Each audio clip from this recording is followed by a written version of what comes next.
আসসালামু আলাইকুম। সাথে আছে আমি সাদ্দাম হোসাইন।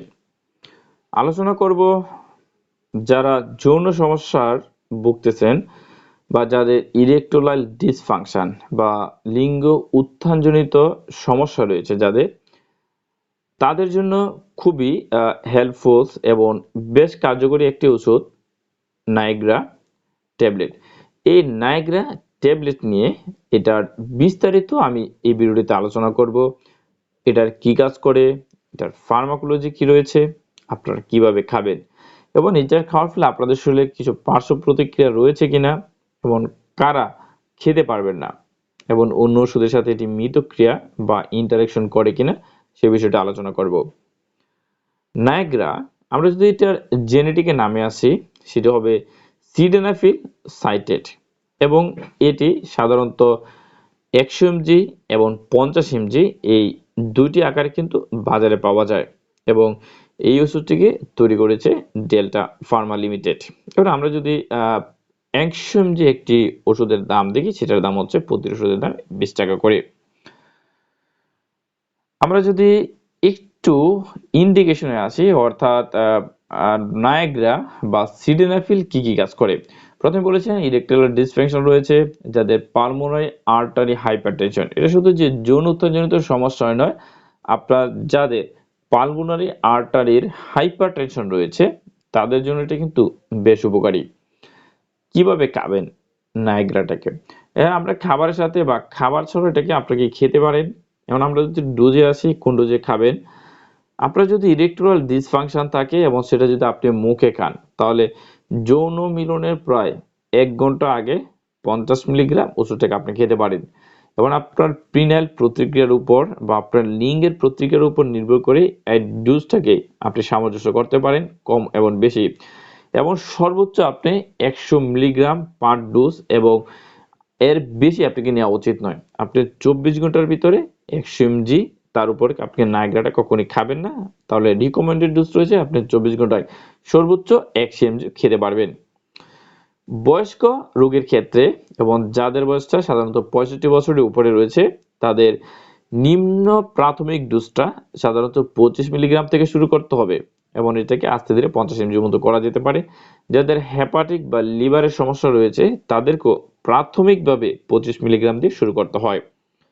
আমরা যদি পালমোনারি আর্টেরিয়াল হাইপারটেনশনে আসি, অর্থাৎ পালমোনারি আর্টারির উচ্চ রক্তচাপের কারণে সেটা 20 মিলিগ্রাম করে দিনে 2 বার এবং 4 থেকে 6 ঘন্টার ব্যবধানে আপনাকে খেতে হবে। তাহলে আপনি এটাকে 3 ঘন্টা পর পর খাবেন, যেটা 4 ঘন্টা গ্যাপ দিতে পারেন বা 6 ঘন্টা গ্যাপ দিয়ে আপনি এটাকে খেতে পারেন। রেনাল ডোজ, অর্থাৎ যাদের কিডনিতে সমস্যা রয়েছে সেক্ষেত্রে ডোজটা কি বলা হয়েছে, সেটা প্রাথমিকভাবে 25 মিলিগ্রাম দিয়ে আপনি শুরু করতে পারেন।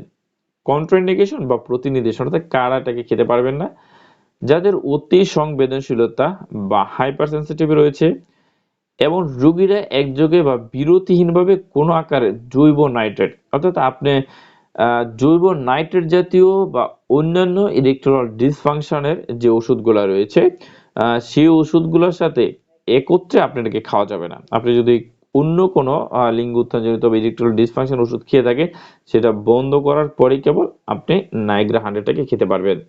মোড অফ অ্যাকশন, নাইগ্রা বা সিডানাফিলটা ফসফোডিহাইড্রেজ টাইপ 5 এটাকে বাধা দেয় এবং কর্পাস ক্যাভার্নোসাম জি সিজিএমপি অবক্ষয়ের জন্য সেটাকে দায়ী এবং ফসফোরেস যে টাইপ 5 রয়েছে এর বাধায় কর্পাস ক্যাভার্নোসামের এর মাত্রাটাকে বাড়ায়, অর্থাৎ জি সিজিএমপি এর মাত্রাটাকে বাড়ায়।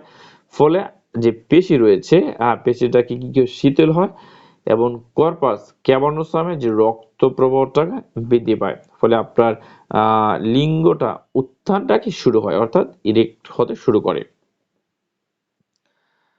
আমরা যদি সতর্কতায় আসি বা প্রিকশনে আসি, পুরুষের নাঙ্গের যে পুরুষাঙ্গের যে শরীরবৃত্ত বিকৃতি বা এমন অবস্থা যা যে প্রিপিয়জম, যেমন সিকেল সেল এনিমিয়া, মায়োলোমা বা লিউকেমিয়া হতে পারে, এমন রোগীদের ক্ষেত্রে ব্যবহার ক্ষেত্রে আপনাকে সতর্কতা থাকতে হবে। হালকা ক্ষণস্থায়ী দুঃসম্পর্কিত রঙের বৈষম্য, অর্থাৎ নীল সবুজ গড়তে পারে। আপনি যদি রঙের বৈষম্য নীল এবং সবুজের ভিতরে তফাৎ না করতে পারেন, সেক্ষেত্রে এবং আপনার হেপাটিক বা গুরুতর যদি কিডনি সমস্যা থাকে এবং যাদের রক্তপাতের ব্যাধি রয়েছে তাদের ক্ষেত্রে ওটা সতর্কতা থাকা উচিত। সক্রিয় বা active hepatic ulceration, peptic ulceration অর্থাৎ বর্তমানে আপনার পেটে আলসার রয়েছে। হাইপোটেনশন, স্ট্রোকের সাম্প্রতিক ইতিহাস, এমআই, এরিথ্মেসিস, অস্থির অ্যানজাইনা, হার্ট ফেলিওর বা রেটিনার যদি রোগ থাকে অর্থাৎ চোখে যে রেটিনা রয়েছে সেই রেটিনার যদি রোগ থাকে সেক্ষেত্রেও আপনাকে সতর্ক থাকতে হবে। হঠাৎ যদি আপনার শ্রবণ শক্তিটাকে হ্রাস পায় অথবা হ্রাস পাওয়া শুরু করে সেক্ষেত্রে এটাকে সতর্কতার সাথে ব্যবহার করতে হবে। আমরা যদি সাইড ইফেক্টে আসি, সাধারণত 10% যে সাইড ইফেক্ট গুলো হয়ে থাকে তার ভিতরে মাথা ব্যথা বা হেডেকটা 7 থেকে 16% হয়ে থাকে, যেটা 10% উপরের মধ্যে, এবং আপনার যে ফ্লাশিংটা 1 থেকে 10% হতে পারে, যেটা 1 থেকে 10% যেটা হয় সেটা ফ্লাশিং 4 থেকে 10% হয়ে থাকে। এপিস্ট্রাস্টিক্স অর্থাৎ নাক দিয়ে রক্ত পড়া 4% হতে পারে। ডিসপেপসিয়া সেটা 4 থেকে 8%।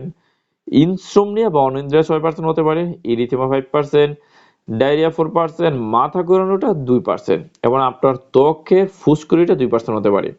আমরা যদি ইন্টারাকশন বা অন্য ওষুধের সাথে মিথস্ক্রিয়াটা দেখি, আমার টাই 4 এর ইনহিবিটর যেমন আপনার সিমেটিডাইন এবং যে এরিথ্রোমাইসিন রয়েছে সেই এরিথ্রোমাইসিন সিডেফিলের যে ক্লিয়ারেন্সটা রয়েছে সেটাকে কমাতে পারে।